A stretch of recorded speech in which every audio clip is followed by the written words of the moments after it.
Ces dernières années, Audi a enchaîné les succès. C'est simple, on a l'impression que tout lui réussit. Tout? Pas tout à fait. La précédente Audi A3 Cabriolet n'avait pas vraiment rencontré le succès escompté, notamment à cause d'un positionnement un peu trop proche de celui de la Golf Cabriolet. Pour ne pas refaire la même erreur, Audi a complètement revu sa copie.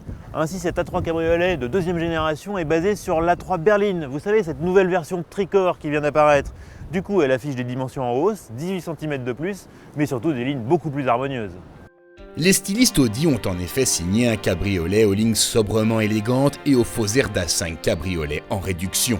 Il faut dire qu'avec ses 4,42 m de long, l'A3 se rapproche côté dimension. Les flancs reprennent les mêmes reliefs que l'A3 berline, créant un profil empreint de dynamisme.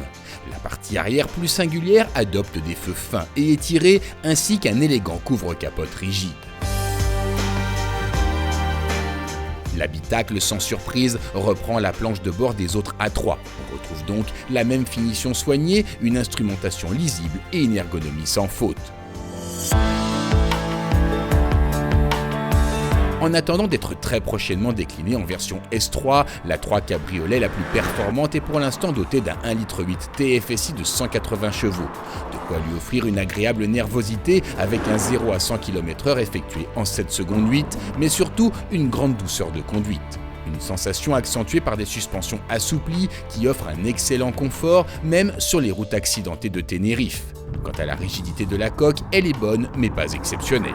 Bref, vous l'aurez compris, si la gamme A3 dans son ensemble est très dynamique, cette version cabriolet se dédie plutôt à la balade.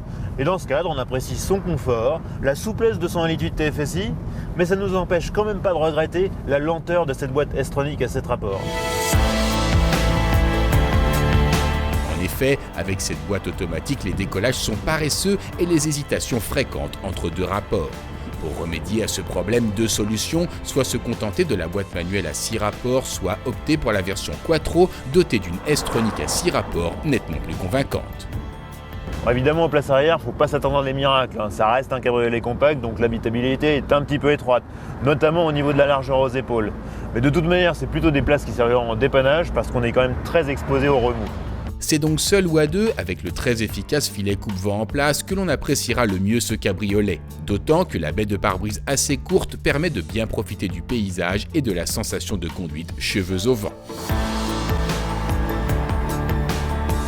Et quand la soirée devient fraîche, il suffit d'une quinzaine de secondes pour recapoter et se retrouver à nouveau au chaud. Bon, par contre, pendant la manœuvre, il vaut mieux éviter de regarder son rétro, parce que cette espèce de couvre-capote en métal sans aucun habillage, côté finition, chez Audi, on a déjà vu mieux. D'autant que fidèle à son habitude, Audi ne fait pas de cadeau côté tarif. Il débute à 31 730 € et atteigne 44 460 € dans cette version richement dotée. Reste qu'avec ses lignes flatteuses et son confort feutré, la nouvelle Audi A3 Cabriolet fera oublier sans mal sa devancière.